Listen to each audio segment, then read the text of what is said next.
The universe was very different in its first few 100 million years.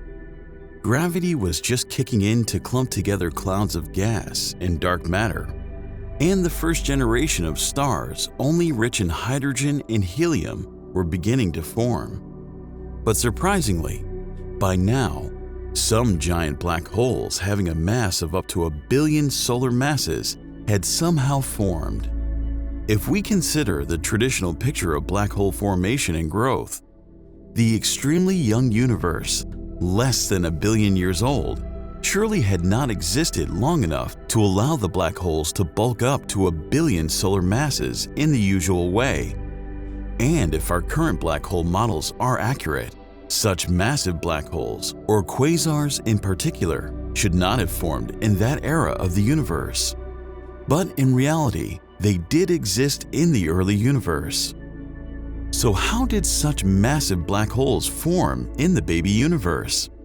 How did they gain such enormous mass in just a few million years?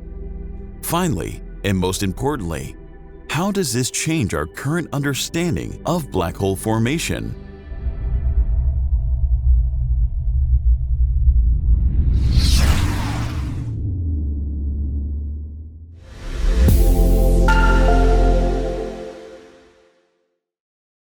To begin with, let me first give you a brief introduction to a quasar. Quasar is an abbreviation for quasi-stellar radio source. It is an active galactic nucleus, a rapidly spinning supermassive black hole that feeds on gas at the center of a distant galaxy. Quasars are among the brightest sources and the most powerful objects in the universe. Some quasars have luminosities even thousands of times greater than the Milky Way galaxy. But the intriguing question is that what makes these objects so powerful? The answer is their environment.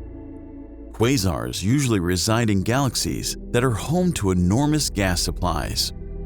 In such a plentiful environment, as the gas spirals around the black hole while falling into it, it gets heated up in the process.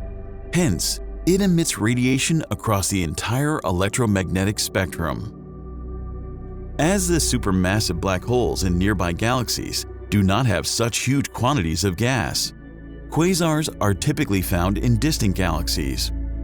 Even the nearest quasar, Markarian 231, lies about 600 million light-years away. Currently, two critical theories can explain the formation of black holes generally. As per the first and the widely known theory, when a massive star dies, it can leave behind a black hole that can be up to around 100 times the mass of the Sun. Over time, this black hole can consume the surrounding material. It makes the black hole grow bigger and bigger until it becomes a supermassive black hole, millions to billions of times the mass of the Sun. But scientists believe that no black hole can consume enough material in just 500 million years to attain the mass of 1 billion suns. That's because as matter begins to gather around a black hole, it settles into an accretion disk. The material in this disk travels around the black hole at speeds comparable to the speed of light.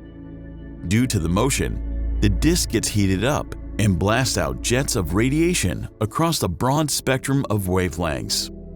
The intense pressure exerted by this radiation pushes away nearby matter, limiting how fast the black hole can devour additional mass.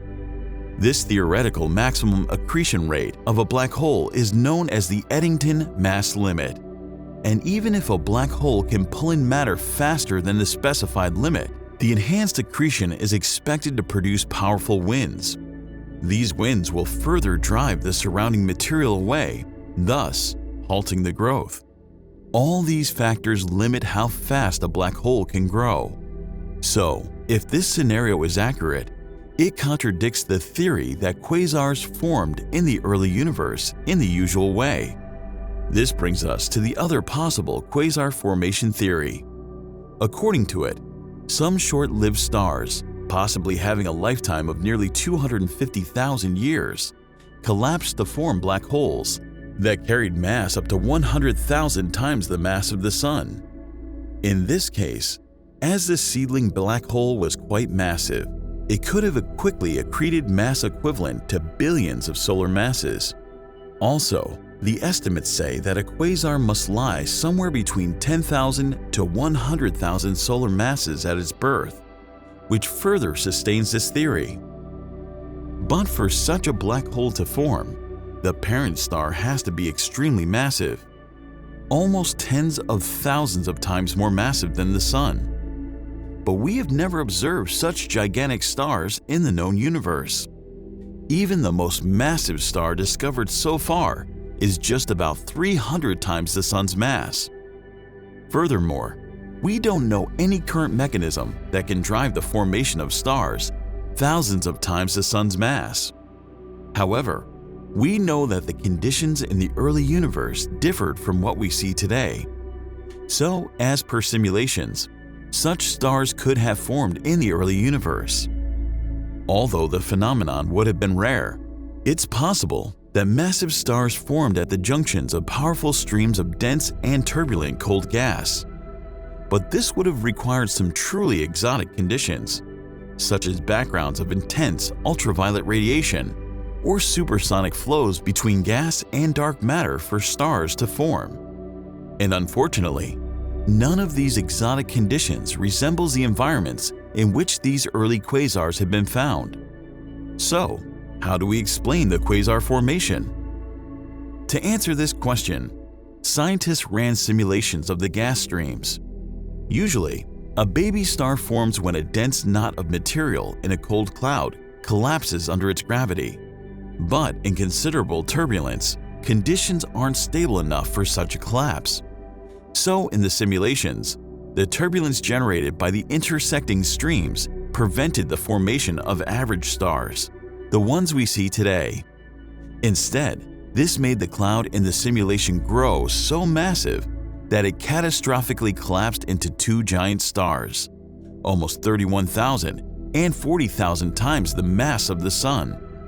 And if the gas from the streams continues to feed the clouds, a supermassive black hole, billions of times the mass of the Sun, can form and grow in just a few 100 million years.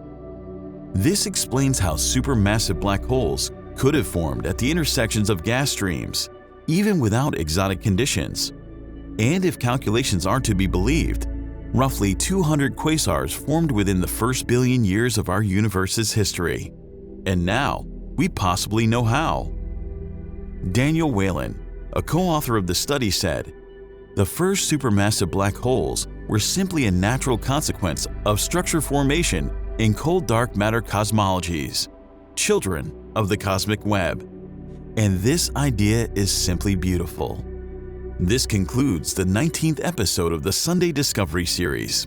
If you enjoyed this episode, make sure to like it, subscribe to our channel, and press the bell icon so you don't miss any videos of this series. If you have missed any series episode, here's the playlist containing all 19 episodes so far. Thanks for watching.